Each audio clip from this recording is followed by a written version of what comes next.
안녕하세요. 10월 둘째 주 금융시장의 복잡한 흐름, 핵심만 짚어보는 시간입니다. 청취자 여러분이 보내주신 다양한 자료들을 바탕으로 이번 주 시장의 진짜 이야기를 한번 깊이 파헤쳐 보겠습니다. 이번 주는 정말이지 예측 불가능한 한 주였어요. 그쵸. 한쪽에서는 그 미중 갈등하고 미국 정부 셧다운 이런 정치적 먹구름이 잔뜩 끼어 있었는데 또 다른 한쪽에서는 인공지능 AI에 대한 기대감이 엄청 뜨거웠잖아요. 네, 맞습니다. 상황을 보면 트럼프 대통령 메시지가 계속 바뀌고 또 셧다운은 언제 끝날지 모르고 그래서 시장 전체가 좀 숨죽인 듯한 분위기였죠. 그런데 이게 복잡한 게 그런 불안감 속에서도 AI 관련 주식들은 열기가 식지를 않았다는 거예요. 그렇죠. 게다가 일본이나 프랑스 같은 주요국 정치 상황까지 흔들리니까 투자자들은 정말 어디에 장단을 맞춰야 할지 혼란스러웠을 것 같습니다. 네, 혼란스러웠을 겁니다. 그래서 이번 주 저희의 핵심 질문은 이겁니다. 이렇게 서로 다른 신호들이 막 부딪히는 상황에서 시장을 움직인 진짜 동력은 뭐였을까? 그리고 이 혼란 속에서 우리가 붙잡아야 할 통찰은 무엇일지 오늘 함께 깊이 파고 들어가 보시죠. 네, 좋습니다. 오늘은 먼저 시장을 뒤흔든 주요 뉴스들, 특히 그 미중 관계하고 미국 셧다운 상황, 이걸 좀 집중적으로 보고요. 이게 또 주식, 채권, 외환 시장에는 구체적으로 어떤 영향을 줬는지 한번 분석해 보겠습니다. 네, 그리고 마지막으로 이번 주의 교훈, 또 다음 주 전망까지 알차게 준비했으니까요. 끝까지 함께 해주시죠. 자, 그럼 이번 주 시장을 가장 크게 흔들었던 사건부터 시작해 볼까요?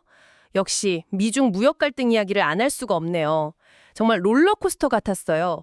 주 초반만 해도 트럼프 대통령이 중국 히토류 카드 다 꺼내면서 11월부터 100% 추가 관세, 소프트웨어 수출 통제, 심지어 정상회담 취소 가능성까지 막 내비쳤잖아요. 네, 중국도 바로 맞대응했고요. 그렇죠. 분위기가 정말 험악했죠. 그런데 주 후반에 트럼프 대통령이 소셜미디어를 통해서 갑자기 걱정 마라. 다 잘 될 거다. 이런 식으로 유화적인 메시지를 던졌어요. 이걸 두고 이제 분석이 많았는데 시장을 일단 좀 안심시키면서 중국의 태도 변화를 압박하려는 일종의 밀당 전략 아니냐 이런 해석이 많았습니다. 밀당이요? 네, 펜스 부통령도 비슷한 맥락에서 미국의 대응은 중국 행동에 달렸다 이렇게 얘기했고요. 근데 여기서 흥미로운 점은 이런 외교적인 말 뒤에서는 미국 국방부가 최대 10억 달러 규모의 히토류 같은 핵심 광물 비축 계획을 추진하고 있다는 겁니다. 정말요? 네, 이게 단순히 그냥 무역 갈등 차원을 넘어서 첨단 기술이나 안보 공급망 확보 같은 더 근본적인 경쟁 구도가 깔려 있다는 걸 보여주는 대목이죠. 그러니까 겉으로는 제스처를 바꾸면서도 물밑에서는 실제적인 대비를 하고 있다 이런 거군요. 정말 복잡하네요. 네, 그렇죠. 두 번째 큰 이슈는 역시 미국 정부 셧다운인데 이게 생각보다 길어지고 있어요. 10월 1일부터 시작했는데 벌써 2주차에 접어들었고 해고 통보받은 공무원들도 나오고 있다는 보도가 있었죠. 네, 맞습니다. 셧다운 장기화가 이게 단순히 공무원들만의 문제는 아니거든요. 당장 경제지표 발표가 줄줄이 연기되고 있어요. 8월 무역 수지라던가 실업수당 청구 건수 같은 중요한 데이터가 안 나오니까 투자자들이나 아니면 정책 결정자들, 예를 들어 연준 같은 곳에서는 경제 상황을 정확히 판단하기가 점점 어려워지는 거죠. 그쵸. 네, 파이낸셜 타임스 같은 외신 분석을 보면 이런 데이터 공백이나 질 저하가 경제 예측을 더 어렵게 만들고 결국 연준의 통화 정책 결정에도 부담을 줄 수 있다. 이렇게 지적합니다. 그나마 다행인 건 그 사회보장연금 조정에 꼭 필요한 9월 소비자 물가지수, CPI라고 하죠. 이 물가 지표는 24일에 예정대로 나온다고 하네요. 그건 다행이네요. 경제의 어떤 체온계 같은 지표들이 제대로 작동을 못하는 상황이군요. 여기에 더해서 일본이랑 프랑스 정치 상황도 변수였죠. 그렇습니다. 특히 일본 같은 경우는 26년 동안 자민당하고 연립정부를 구성했던 공명당이 연정 탈퇴를 선언하면서 정치적 불확실성이 확 커졌어요. 그리고 새로 뽑힌 자민당의 타카이치 총재는 완화적인 재정, 또 통화 정책을 선호하는 인물로 알려져 있어서 이게 또 엔화 약세 전망에 힘을 실었고요. 엔화 약세요? 네, 프랑스에서는 마크롱 대통령이 임명한 총리가 한 달도 안 돼서 사임했다가 다시 재임명되는 그런 소동이 있었는데 이것도 정치적 기반이 좀 불안정하다 이런 신호로 해석될 수 있죠. 네. 이런 주요국의 정치 불안은 곧바로 해당국 통화 가치 하락으로 이어졌고 이게 또 상대적으로 달러 강세를 부추기는 요인이 됐습니다. 그렇군요. 자, 마지막으로 연준 내부의 고민도 좀 엿볼 수 있었어요. 9월 FOMC 의사록이 공개됐는데 금리 인하에는 다수가 동의했지만 앞으로 얼마나 더 내릴 거냐, 언제 내릴 거냐 이걸 놓고는 의견이 꽤 갈렸다고요? 네. FOMC는 이제 연준의 통화정책 결정 회의인데요. 그 공개된 의사록을 보면 위원들 다수가 추가 금리 인하 가능성은 열어두면서도 좀 신중해야 한다 이런 입장이었어요. 고용시장은 좀 둔화되는 것 같기는 한데 물가 상승률은 여전히 목표치인 2%를 웃돌고 있으니까 섣불리 움직이기는 어렵다 뭐 이런 거죠. 고민이 깊겠네요. 그렇죠. 근데 여기서 특히 흥미로운 제안이 하나 나왔습니다. 그 댈러스 연은의 로리 로건 총재가 지금 연준이 목표로 삼는 정책금리, 그러니까 연방기금 금리, FFR이라고 하죠. 이거 대신에 실제 시장에서는 더 중요해진 국제담보레포금리, 뭐 예를 들면 SOFR 같은 이런 지표를 목표로 삼아야 한다, 이런 주장을 했어요. 잠깐만요. 그게 왜 중요한 변화일 수 있다는 거죠? 조금만 더 쉽게 설명해 주실 수 있을까요? 네. 아주 중요한 포인트입니다. 간단히 말하면 연준이 금리를 조절해서 시중의 돈의 양을 조절하잖아요. 네. 근데 그 기준이 되는 금리를 바꾸자는 제안인 거죠. 로건 총재 주장은 지금 기준인 FFR 시장은 거래량이 너무 줄어서 대표성이 좀 떨어진다. 반면에 SOFR 같은 레포 금리는 실제 금융기관들끼리 단기 자금을 주고받는 걸 훨씬 더 잘 반영한다. 이겁니다. 그렇군요. 만약 이게 현실화된다면 연준이 통화정책을 펴는 방식 자체에 아주 큰 변화가 생길 수 있다는 의미예요. 물론 당장 결정될 건 아니지만 장기적으로 정말 주목해야 할 논의가 시작됐다. 이렇게 볼 수 있습니다. 다음 주 파월 의장 연설에서 이와 관련된 언급이 나올지도 한번 지켜봐야 하고요. 알겠습니다. 연준의 정책 운영 방식에 대한 근본적인 고민이 시작됐다는 점 기억해 두어야겠네요. 자, 이렇게 정치, 경제적으로 정말 다양한 사건들이 있었는데 이게 실제 주식시장에는 어떻게 반영됐을까요? 이번 주 미국 S&P 500 지수는 2% 넘게 하락했고 유럽 증시도 내렸다고요. 그 소위 공포지수라고 부르는 변동성 지수 VIX는 30% 넘게 급등하면서 불안감을 보여줬고요. 네, 주가 하락의 원인은 여러 가지가 복합적으로 작용했습니다. 첫째는 역시 트럼프 대통령 발언으로 다시 고조된 미중 무역 갈등 우려였고요. 둘째는 AI 관련주에 대한 과열 논란입니다.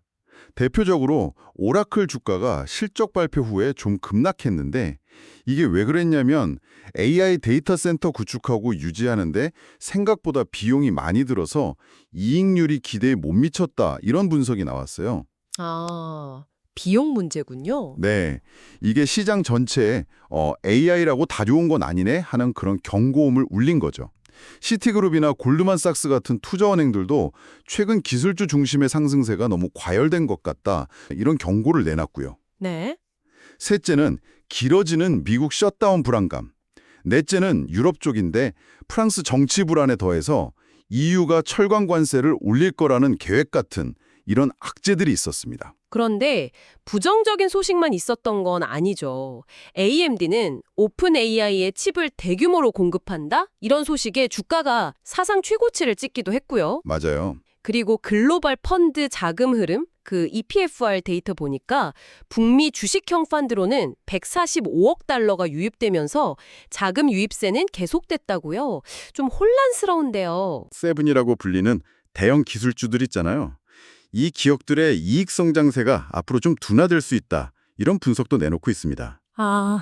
M7도요? 네.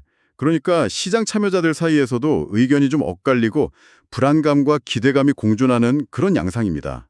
그래서 중요한 건 AI 테마 안에서도 오라클 사례처럼 실제 성과나 비용 구조를 꼼꼼히 따져보는 옥석 가리기, 이게 정말 필요하다는 점입니다. 옥석 가리기. 네.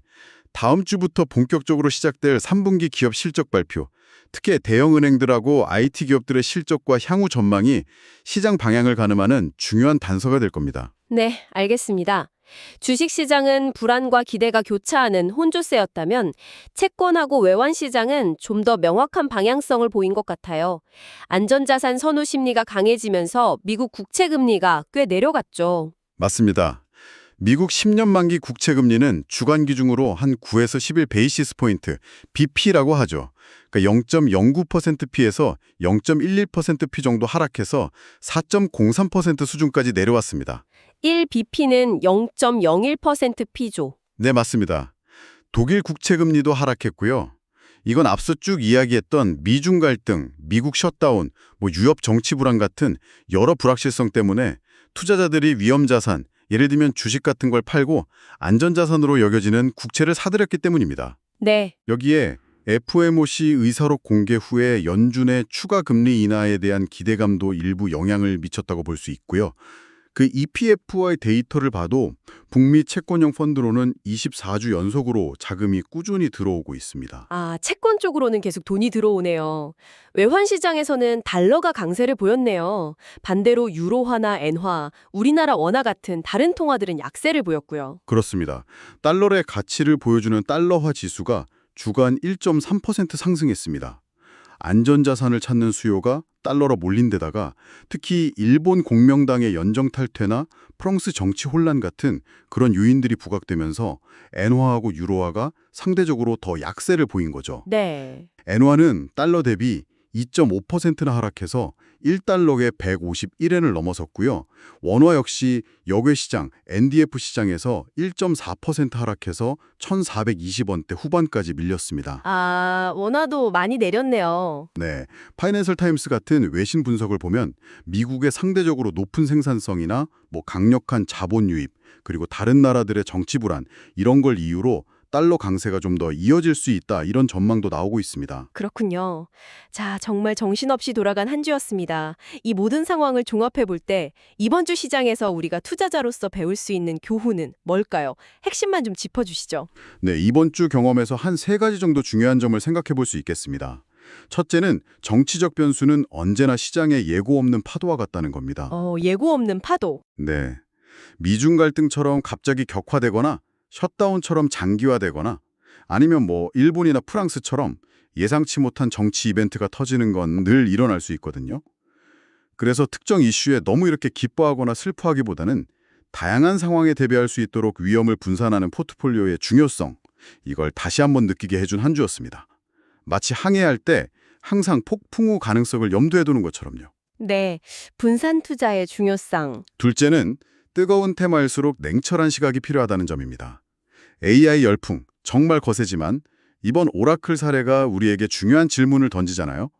과연 그 기대감이 실제 수익으로 연결되고 있는가? 비용은 얼마나 드는가? 시장 전체가 너무 앞서 나가고 있진 않은가? 그렇죠. 마치 그 소문난 잔치에 갔는데 먹을 게 별로 없을 수도 있듯이 겉으로 보이는 화려함이나 기대감보다는 기업의 실제 가치, 그러니까 펀더멘탈을 꼼꼼히 분석하는 게 얼마나 중요한지를 보여줍니다. 특히 S&P 500 지수가 단기간에 35%나 오른 상황에서는 더욱 그렇습니다. 네, 펀더멘탈 체크. 그리고 셋째, 금리 방향은 여전히 짙은 안개 속이다라는 겁니다. 연준 내부에서도 의견이 갈리고 인플레이션 우려는 여전한데 엎친 데 덮친 격으로 정부 셧다운 때문에 경제 상황 보여주는 데이터마저 제대로 안 나오고 있잖아요. 네, 맞아요. 이런 상황에서는 섣불리 방향을 예측하고 베팅하기보다는 마치 안개 속에서 운전하듯이 발표되는 정보들을 차분히 확인하면서 신중하게 접근하는 자세가 필요합니다. 그리고 장기적으로는 아까 말씀드린 로건 총재의 제안처럼 연준의 정책 운영 방식 자체가 바뀔 가능성까지도 열어두고 시장을 바라봐야 할 것 같습니다. 정치적 변동성 대비, 뜨거운 테마에 대한 냉철한 분석, 그리고 금리 방향의 불확실성 속 신중함. 정말 중요한 포인트들이네요. 감사합니다. 네. 그럼 마지막으로 다음 주에는 어떤 이벤트나 지표들을 주목해야 할까요? 다음 주에도 중요한 일정이 꽤 많습니다. 우선 10월 14일 국제통화기금 IMF가 새로운 세계 경제 전망 WEO 보고서를 발표합니다. 주요국의 성장률 전망치가 어떻게 조정될지, 세계 경제를 바라보는 시각이 어떻게 변했는지 확인할 수 있는 중요한 기회고요. 네, IMF 전망. 미국에서는 14일에 파월 연준 의장의 연설이 예정되어 있습니다. 이게 중요한 게 17일부터는 다음 FOMC 회의 전까지 연준 위원들의 공개 발언이 금지되는 블랙아웃 기간이거든요. 블랙아웃 기간 전에 나오는군요. 네, 그래서 그 전에 나오는 파월 의장의 발언이 통화 정책 방향에 대한 중요한 힌트가 될 수 있습니다.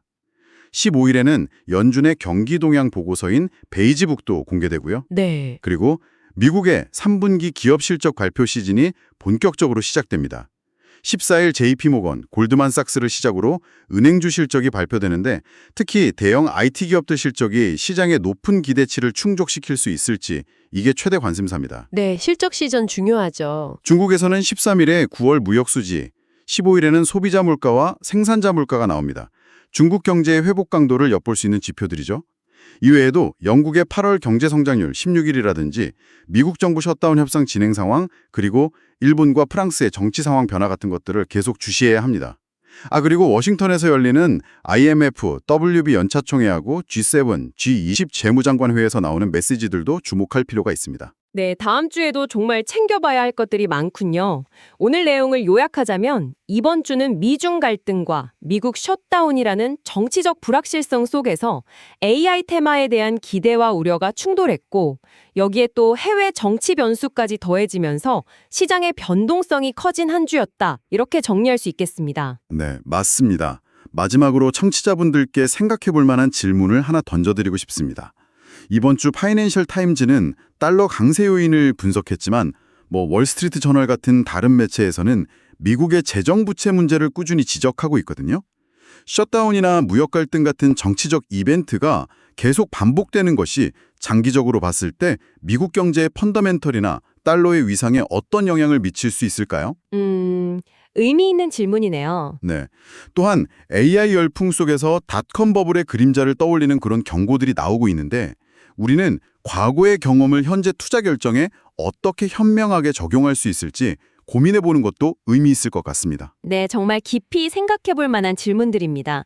오늘 저희가 준비한 깊이 있는 시장 분석은 여기까지입니다. 다음 주에도 알찬 정보로 찾아올 테니 저희 분석이 계속 궁금하시다면 구독과 알림 설정 부탁드리고요. 주변에 금융과 경제 흐름을 좀 쉽게 이해하고 싶어하는 분이 있다면 오늘 내용을 공유해 주셔도 좋겠습니다. 들어주셔서 감사합니다.